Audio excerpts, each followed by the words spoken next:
Welcome to the Uniting America podcast, presented to you by braverangels. I'm braverangels National Ambassador and your host, JohnWoodJr. This is your doorway into the movement to save the Republic, the movement to realize the dream of Martin Luther King. Join us. This is the movement to build a house united.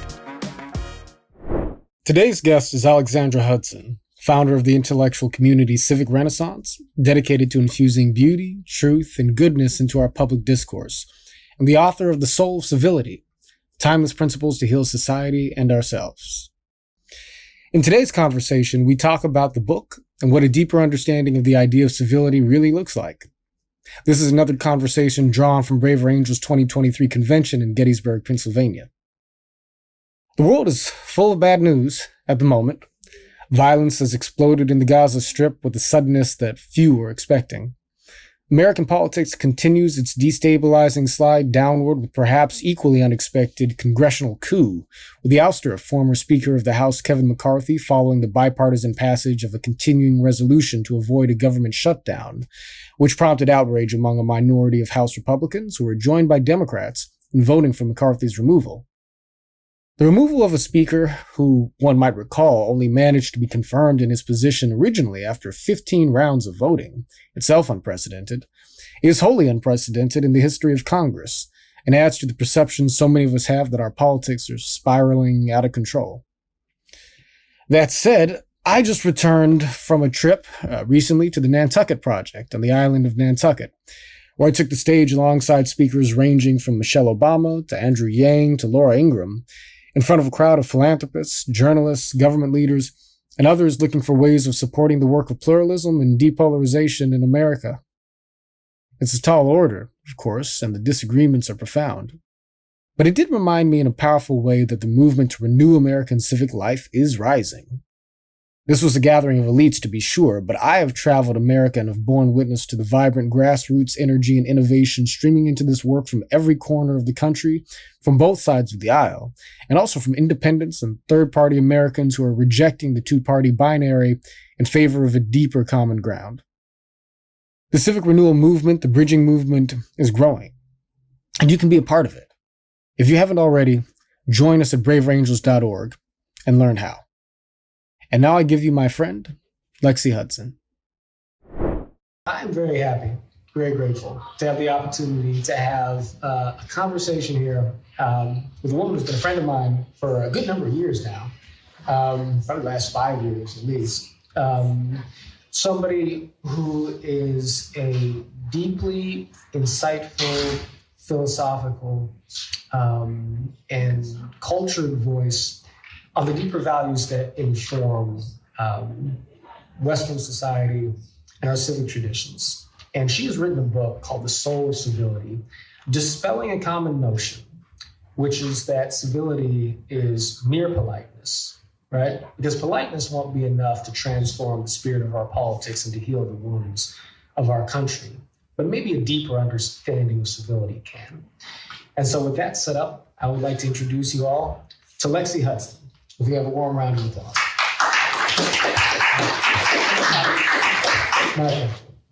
So did I do a reasonable job sort of setting up sort of the essential premise of the book? Go ahead and tell us a little bit about the book, about the Soul of Civility. And tell us just what the heck you mean by that. What does civility mean? So I wrote this book. It's the product of almost a decade of work and a lifetime of thought. And the book comes out this October 10th, 2023 with St. Martin's Press. And I just can't wait to share it with all of you and share it with the world. But it's part of my personal story that emerged, from which this book emerged. So my mother, her name is Judy the Manners Lady. And what I discovered while writing this book is that my mother is one of 4 internationally renowned experts in the world of etiquette named Judith. There are 4 of them. You may have heard of Judith Martin, the Washington Post columnist. Miss Manners, she's the most famous Judith in the world of the manners biz, but my mother is also named Judy. And so, which I just thought it was very funny discovering that while writing this book. But my mother always said to us growing up, that manners were an outward extension of our inward character. That's why manners mattered. Right. And then I found myself in a very hostile presidential administration in 2017. And I'm in the thick of this divisive moment in Washington and in our country's body politic. And I was surrounded by two extremes in government. On one hand, there were the overtly aggressive and hostile, the people that would elbow and climb over anyone to get to the top, to get what they wanted, proximity to power, whatever it was, a promotion. The House of Cards stuff. Exactly. The pure Machiavellian. But then on the other side, there was this other contingent, and they were the more polished and refined, and they knew the rules of etiquette and politeness, and they would smile and flatter you, and then knife you in the back the moment that you no longer served their purposes. This does sound like House of Cards. And so, at least with the overtly aggressive and hostile, you knew where they stood, but you never knew where the polite contingent stood. And so, I'm seeing these two extremes, and I thought I could do business with the polite people, yet I was thrown by, I had my mother's words in my mind that manners matter because they were an outward extension of our inward character. And yet I was surrounded by people who were well-mannered enough and yet ruthless and cruel, especially to those who were less powerful than them. And so that really caused me to think deeply about the difference between civility and politeness. It caused me to realize that there has to be more. There's something richer and deeper, but there has to be a way for us to distinguish between the manners, the trappings, the niceties that could actually sometimes be a mask for malice and for cruelty. Interesting. So your book, does it deal primarily with civility in the public sphere, in the context of personal and social and familial relationships? Where do you apply your focus? It's both. It's all of it. It all matters, but it all starts and really ends with the individual. I use the metaphor of the garden as like the kind of central metaphor that I carry throughout my book, that civilization is like a vibrant, flourishing garden, and that each citizen in a society is an individual plot of land. We each have our little individual plots of land.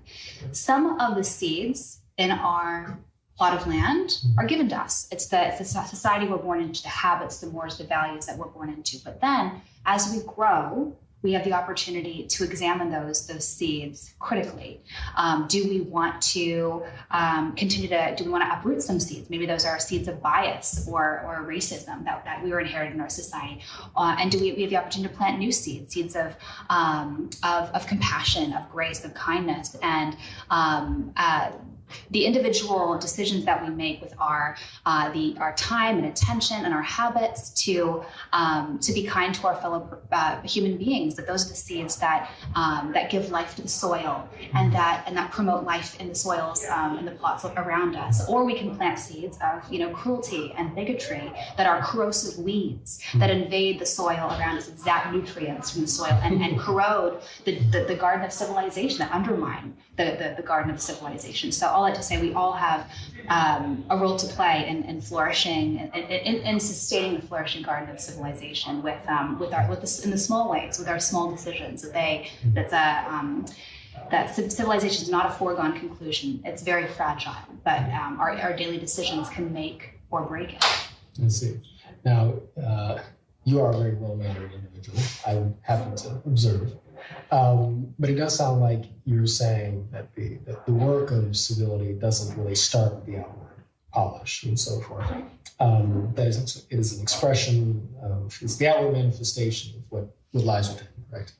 But what are some of those seeds? Are there individual seeds that you can sort of name? I mean, how do we go about nurturing them exactly? I mean, is this a matter of the virtues of, kindness and charity and courage? I mean, if I was going to go home and say, okay, let me grow these seeds inside of myself, if it's not a matter of me knowing, which side to start, using my utensils from, at a dinner party, then where do I begin?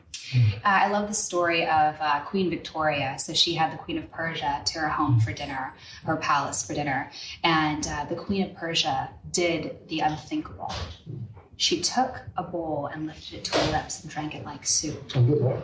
But it was not a bowl of soup. It was a finger bowl meant for washing your hands before dinner. But what did Queen Victoria do? She didn't let the breach of propriety stop her from having a friendship with the Queen of Persia. She lifted the bowl to her lips and did the same instead. So she broke the rule of politeness, the prevailing norms of the day, for the sake of friendship, for the sake of community, for the sake of trust, of having, not embarrassing, her guest and her friend, and not, this is key, not weaponizing the rules, not letting the rules of propriety and etiquette be a tool of feeling superior to others, because often that they can be used as this tool of self-superiority.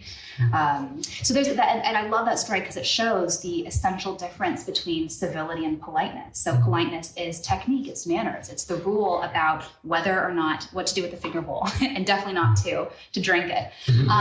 Civility is not just about the rules, it's not just the superficial technique of etiquette. It's a disposition of the heart. It's a way of seeing others as our moral equals and worthy of a bare minimum of respect because of their dignity as human beings, even when we differ. And that sometimes being civil requires breaking rules, telling people that they're wrong, or overlooking a broken rule, such as what Queen Victoria did in that story. I think that might surprise people, that there's a component of civility that calls upon us to be direct with each other. Is that what I understand? Right, absolutely. So why don't we think about that when we think about civility? It's so interesting. A lot of people, there are like several distinct spheres of people, of disciplines that really care about these questions. On one hand, there's the political theorists and the political scientists who care about the issue that we all care about, which is hyperpartisanship and polarization that is undermining our democracy. And those people care about, big questions of like how to talk together in the public square, but they don't want to talk about manners. That's like too, menial. That they want to keep at the level of, big macro questions about our democracy. Sure. And then there's the civil society people that care about, free associative life, and then there are the etiquette people, the contingent like my mother, the people that love etiquette books and self-help books. And to date, and I've done a lot of reading, I'm open to being wrong if you know of anyone who's done this, I haven't found anyone that kind of threads that needle, that has really cogently connected all of these disparate spheres and shown the connection between the kind of big questions of democracy, of how to do life together across difference, but also connected that to the small ways, the small things like manners and how we treat one another, and why that matters to the big questions of our democracy.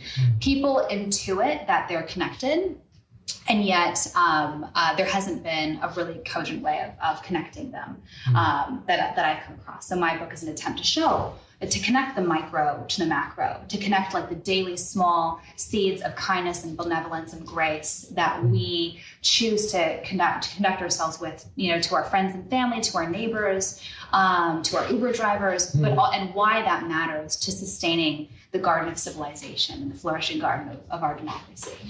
I see. Now, was there ever in this country at least some golden age of civility? I mean, so one of the things that we oftentimes get in sort of the work that we do at braverangels, what some people confront me with is sort of this idea that, aren't you guys sort of, valorizing a bygone era, or looking at rose-colored glasses at an age that never was? So, political polarization was not nearly so pronounced, partisan polarization, in the 1950s and 60s. But we would hardly look at the 1960s as a unified era on balance. Of course, you had the civil rights movement, you had the peace movement, gender rights movement, and violence in the streets, and all of that. Are you looking backward in any sense? Is there some age in history that you feel, we should return to? What's your relationship to history in this way? It's a great question.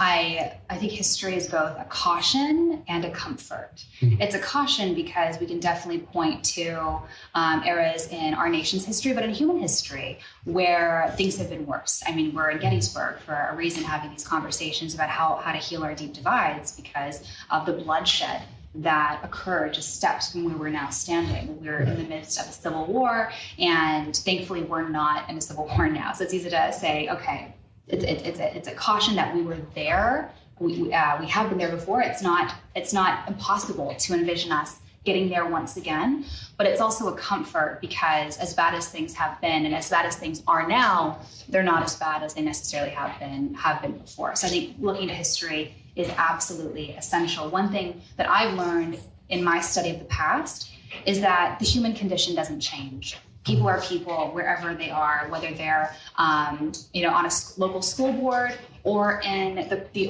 Oval Office, whether they're it doesn't matter the era, it doesn't matter the place. That the human condition doesn't change. Human nature, humans are the same wherever they are. We are defined by a deep sociability.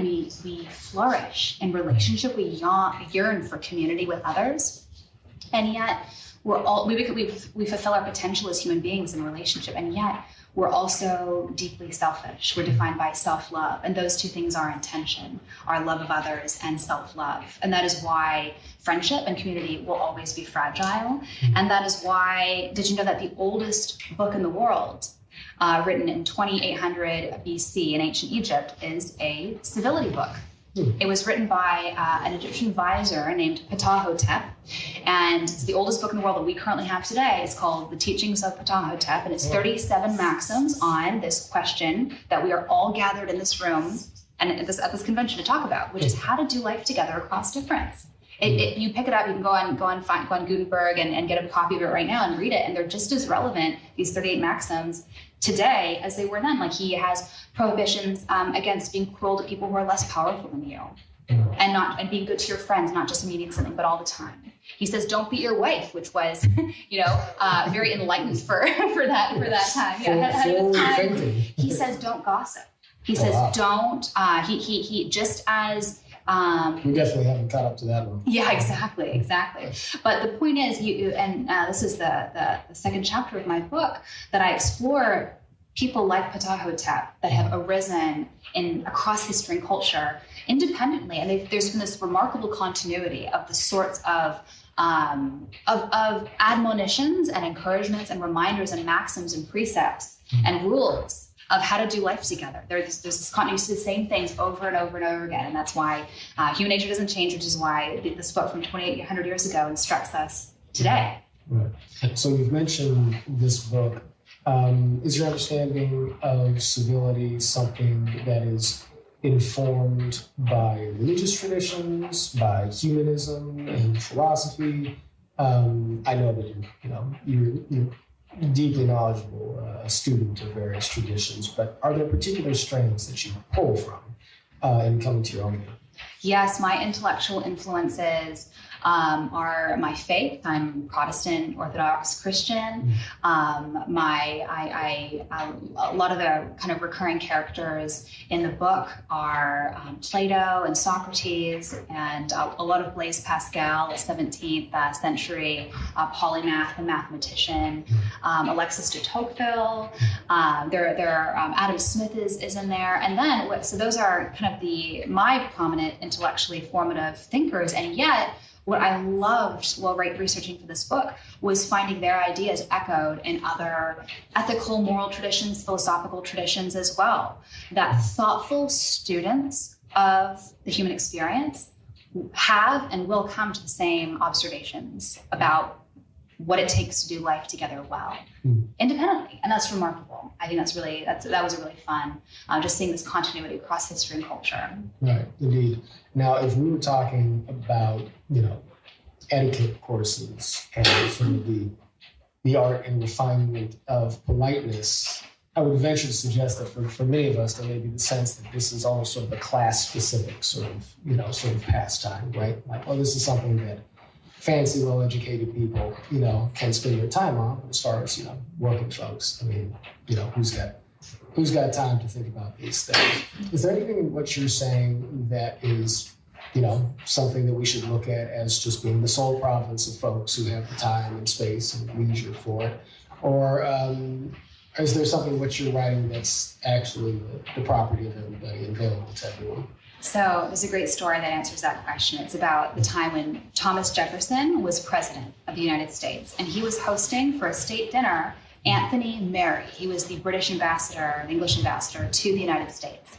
And Jefferson, he was our architect of liberty. He led the Declaration. He led one of the leaders of the Revolutionary War. This intentional departure from the old world and their traditions and norms. And so he was this proponent of basic human equality, at least politically. We'll talk about his personal life maybe in a little bit. Yeah. And so he had this idea to play a prank on Anthony Merry. And so Anthony and his wife come to dinner, and Anthony is used to being the most important person in the room as the English ambassador, and so he expects to be given a seat at the head of the table. And he's surprised. First of all, Jefferson greets him in his house coat and slippers, basically in his pajamas. And Anthony Merry is absolutely scandalized. What is this person doing? Secondly, he's ushered in to the state dinner at the White House, and he's scandalized to find that it's a round table. There's no place of honor for him to sit. What will he do? And it is an absolute catastrophe. I have that problem.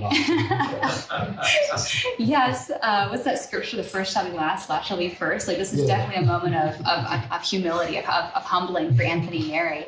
And the evening just gets worse and worse. Jefferson is constantly poking holes in Anthony's pride, where he just expects the biggest of honor and center of attention, and he wants Jefferson to assume the old world notions of propriety and hierarchy. And Jefferson wanted nothing to do with it. He intentionally, he actually had this whole code of etiquette that he instituted in the White House called pele-mele etiquette, and which means kind of haphazard etiquette, where it's just a kind of a quality. There was no hierarchy, no rank. Anyone who entered the White House under Jefferson's presidency, there was no titles. There was no preferences according to birth or status or anything, which is just radical equality. And there's this line about a story about this state dinner at the end. Someone leaned over to Anthony Merry's wife and said, "This will be the stuff of war." the fact that Jefferson had just foregone all these niceties and trivialities of the old world in favor of a new egalitarian etiquette and source of manners. And I think what is so pleasing to us about that story is that no one likes snobs. No one likes people who walk into a room and expect to be the center of attention, expect to be, fawned over and deferred to. We love those stories. And I think this is why we were all so upset at Bill Doherty in the previous. Exactly. But we can take a lot of, we can be grateful that in our country, we don't have a set of mores attached to hierarchy and rank. In America, we're all born Americans, and that's the title, that's the rank that we can attach ourselves to. And the values associated with that title are fundamental human equality. And yes, there is disparity, across socioeconomic statuses, but we don't have those same, mores that were attached to old world rank and aristocracy and monarchy. It's just about fundamentally respecting others and being decent and kind to others. And it's interesting. People from the UK come over here, and it vexes them. They're frustrated that they can't really tell the status or wealth of an American based on how they're dressed or how they talk. In the UK, it's still very classist. They can tell by your accent, by how you talk, where you were educated, what zip code you were brought up in. And I think that's a beautiful thing that we can, that we have that sort of value of equality that's sort of embedded within our social norms. Matter of fact, here in this country, if the person wears the same pair of jeans and t-shirt every other day, is probably a billionaire. Right, probably a Silicon Valley billionaire. Yeah, named Mark Zuckerberg. Well, I know we said originally we'd give it 30 minutes, but I want to see if we can go a few minutes longer, maybe give us an extra 10, just so we can field questions from folks in the room. I do want to ask one more question, though, of my own. Which is in an era of obviously hyperpolarization, right? Where so much of our sense of civic life and how we engage in democracy is sort of rooted in very, very aggressive activism, we sort of feel the need to shout down people and, really, speak to truth to power in a way that can sometimes feel hostile to your neighbors even. How do you allow for your message and this understanding of civility to be relevant to people who feel that the only thing that really matters is the fight. And, given how important the issues are to people, that the ends justify the means. Mm-hmm. Mm-hmm. I mean, another way to phrase your question, I think, is, can nice guys get ahead? Can people who are bound by decency and morality and respect for others, will it ever be a fair fight between people that care about restraining themselves by those virtues and values? Sure.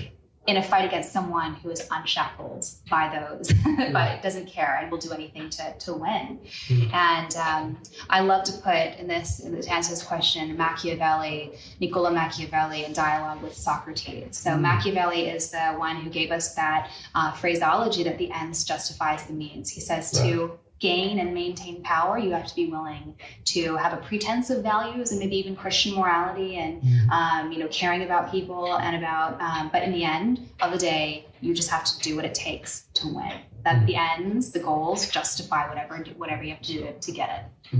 And Socrates, by contrast, Socrates is, as you all probably know, he was put to death. He was the wisest man who ever lived, arguably, and he was put to death by his fellow Athenians for being a gadfly. He told his fellow citizens hard truths, made them look in the mirror and consider, hard aspects about society and themselves they didn't want to hear, and they forced him to commit suicide. So he was this gadfly who spoke hard truths to his fellow citizens, and he was killed for that. So I think he's a good kind of hero of civility in that way, martyr for civility.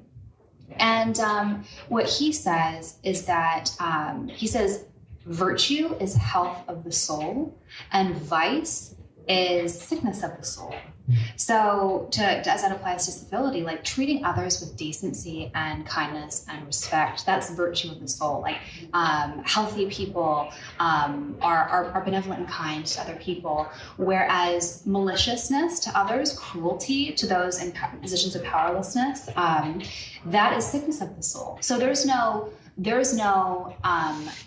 being uncivil to others and getting ahead, because it's its own punishment. And by contrast, civility is its own reward. And I'll just say really quickly, the title of the book, Soul of Civility, it's homage to Dr. King's letter from a Birmingham jail and his argument about segregation. Right. Dr. King says that segregation debases both the soul of both the segregator and the segregated.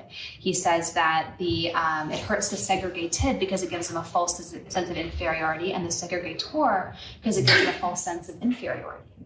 And that's the same for civility, that civility doesn't just debase the other, the person to whom one might be uncivil, it debases the self, it deforms the soul, it becomes malicious, malignant sickness of the soul. So a false sense of inferiority on the one hand and a false sense of superiority on the other.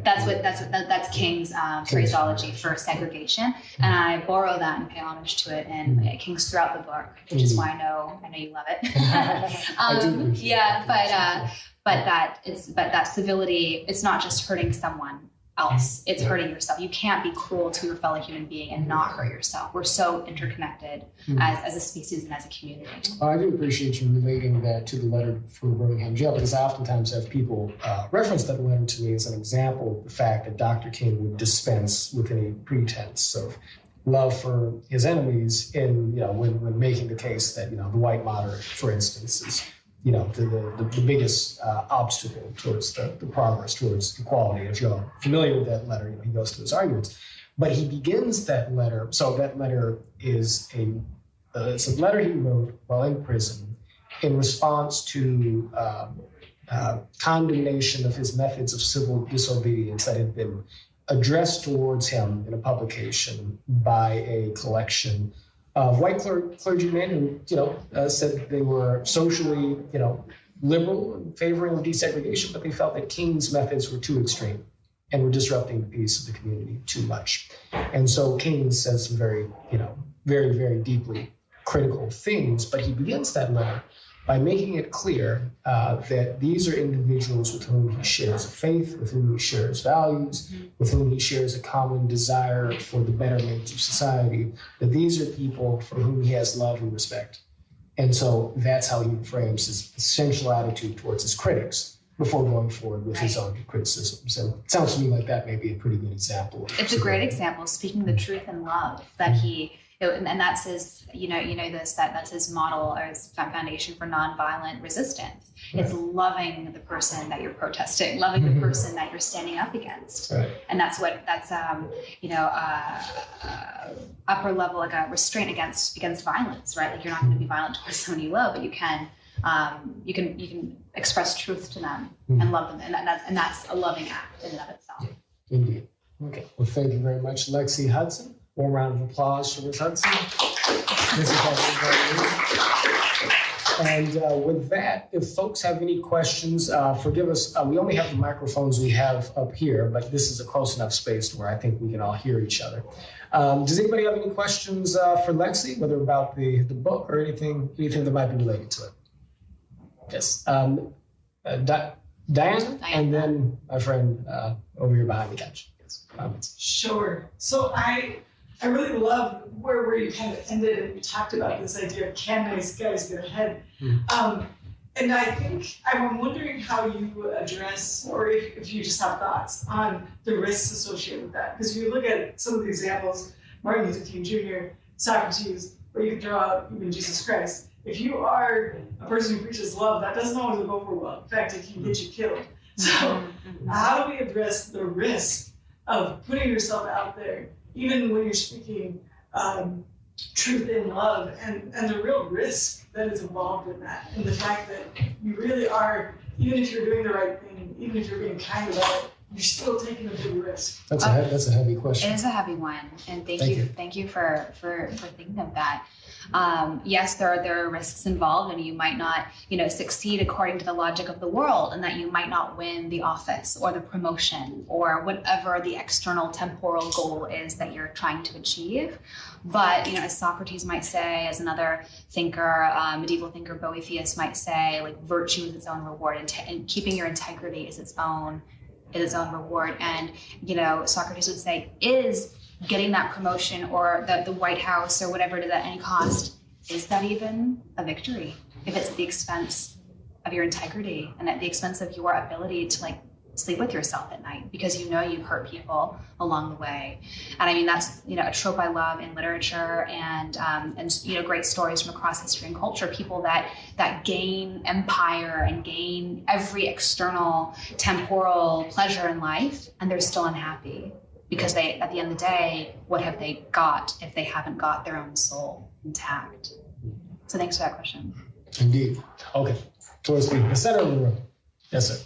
Hi, thank you. And I'm sorry I wasn't able to get into the room until I started. So I may have missed some early parts. The question is the extent to which you see civility as a sort of a moral or ethical or a strategic versus kind of a strategic kind of way of you engaging. And I want to put it in the context of a lot of work I do is with people who feel, maybe in the context of Birmingham jail speech, feel deeply, deeply hurt, and may not buy into the notion that civility per se has value in it, given the harm that they've done, the hurt they feel. So I just kind of wonder how you feel, where does the civility approach feel in that for you in that context? Yeah, thank you. So my view of civility is that it's not instrumental. I guess it's both an instrumental good, to your question of it's a tool, and that it can and has been an effective mechanism of social improvement. I reclaim this whole civil disobedience tradition under my umbrella of and my definition of civility, because it's about citizenship, the duties and obligations of a citizen in the civis in the community. And sometimes we are obligated as citizens to speak out, to protest, to debate, to do any number of things if it means that we're standing up for equality and dignity and justice for other people. So to your question, it's both a tool, it can be a tool, but it's also an instrumental good. It's explicitly moral and ethical, and it's good in and of itself, even if it doesn't, even if it ends up being to our prior question, even if it ends up that we don't gain whatever goal we're aspiring for, that it's good in and of itself to have conducted ourselves with integrity and to have treated others with the decency and respect that they deserve by virtue of our shared dignity and our shared humanity as human beings. I think we have time for one more question. So one more question. 3 hands go up simultaneously. I'm going to have to go with my friend Kara Thompson. Okay, thank you. How do you balance being kind to other people that you feel are violating boundaries? That's a great question. So part of civility is respecting others by virtue of our shared humanity, shared dignity, and that means telling hard truths. But civility also requires respecting ourselves enough to say no and to draw hard boundaries. That, it's really tempting to want to please others and say yes and be polite. That's the polite thing to do. But that's not worth it if it breeds resentment or if it, is at a cost to ourselves. We're literally overextending ourselves and not doing justice to. That's not respectful to other people to say yes when we don't want to, or to let them traverse a boundary that makes us uncomfortable. It's not respecting them because it's breeding resentment towards them, that and it's not respectful to us. We need to know who we are, what our boundaries are, and respect ourselves enough to uphold those. Lexi Hudson, thank you so much once again. And the book is The Soul of Civility: Timeless Principles to Heal Society and Ourselves, coming out this October. So please buy your copies now, and I'd love to give everyone in this room a copy. So please make sure to share your contact information with me after this so I can do that with you. There you go. Soul of Civility by Lexi Hudson. Thank you so much. Thank you. Thank you for listening to Uniting America. If you'd like to support the show, you can do it by subscribing on YouTube and on your favorite podcast platform and leaving us a positive rating, review, or suggestions. Follow me on Twitter, Facebook, and Instagram, and tune in for more content. And learn more about the movement to depolarize America at braverangels.org.